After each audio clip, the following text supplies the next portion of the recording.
welcome back to the Angry Cast and No Man's Sky, the Chronicles. I am old enough to remember a time when we had to wait days, if not weeks, to see a picture that we took.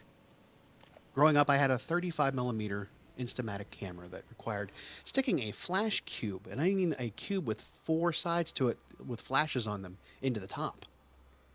The film came in a cartridge that looked like the modern day equivalent of the voicemail symbol on your phone. You slapped it in the back and shut the case and you advanced it.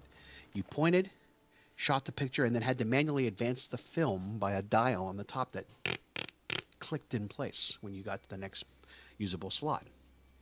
You got maybe 24 pictures from a roll and had to mail the film away to be processed unless you went to a photomat in a mall parking lot, which would still take days to get them back. There was no cloud to save them to. And we didn't have filters. We didn't have ears and noses to stick on our faces. We didn't even know if we blinked. It was all a mystery to be figured out weeks later. And you know what? We didn't seem to mind. I have even spent time developing film in a darkroom in junior high. We took pictures and we would go into a room and take the photo negative, put it into a machine and project it onto photo paper, and then put that in the fixer and the photo, whatever it is, the chemicals to make the actual photo. We did a couple of those, which were pretty cool. I felt rather accomplished developing that photo, but it's a long process that requires space and resources and kind of smells and can get in your head. But nowadays, we have things like selfie sticks and Snapchats and Instagrams and weird shit that makes our faces look like funhouse mirrors. And now... we also take pictures in video games.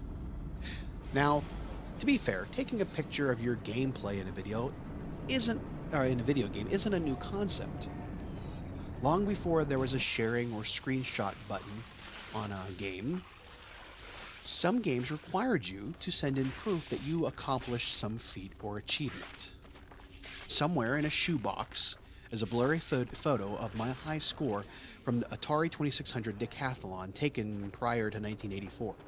Again, the ability for us to snap a perfectly framed in-focus picture with 70s, 80s photographic technology was very low, and the game would have been turned off or the television would have been burned out long before I developed that photo and to find out if it actually came out okay. But if you were lucky to achieve something so grand as getting over 10,000 points in decathlon or 20,000 points in Pitfall, Activision had this thing called Activision badges, and they would send you one in exchange for the photographic proof that you finished or attained that particular score in one of their games. They were these sew-on patches you could put on your jean jacket or your backpack, the 80s equivalent to Xbox achievements or PS4 trophies. But those were photos of you playing the game outside of the game itself. Then, something happened. We actually added taking photos in the game. The games like The Sims or the Second Life game took taking photos of your monitor or television and put the power of the photo op into the game.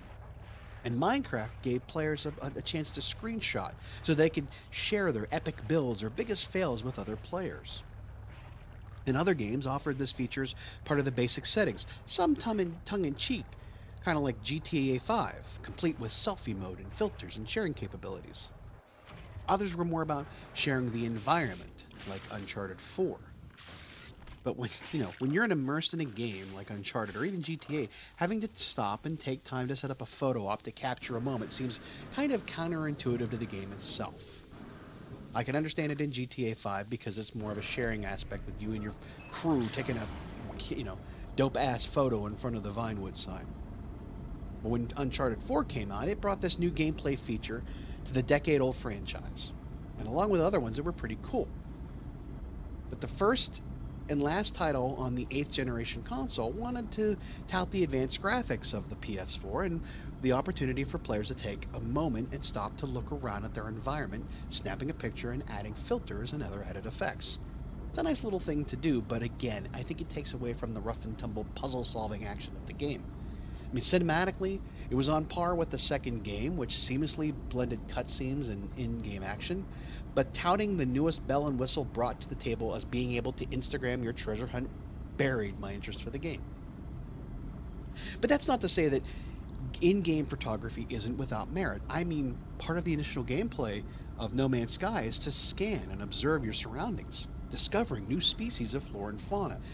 It only makes sense to enhance that initial offering by adding in the ability to put in documenting of your journey into the great wide open by taking some pics.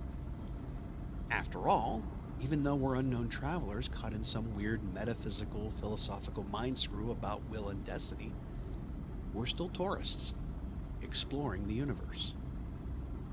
The overall aesthetic of No Man's Sky is based in that kitschy retrofuturistic science fiction art along the vein of Christopher Foss and Ralph McQuarrie.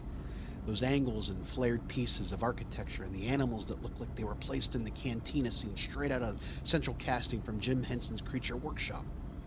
Odd-shaped necks and horns and flying fish dragons beg to be captured on film. Caves that resemble overgrown maws and throats ready to devour you. The skyscape streaked with jet contrails and other travelers dividing the space from the atmosphere. All look so pretty.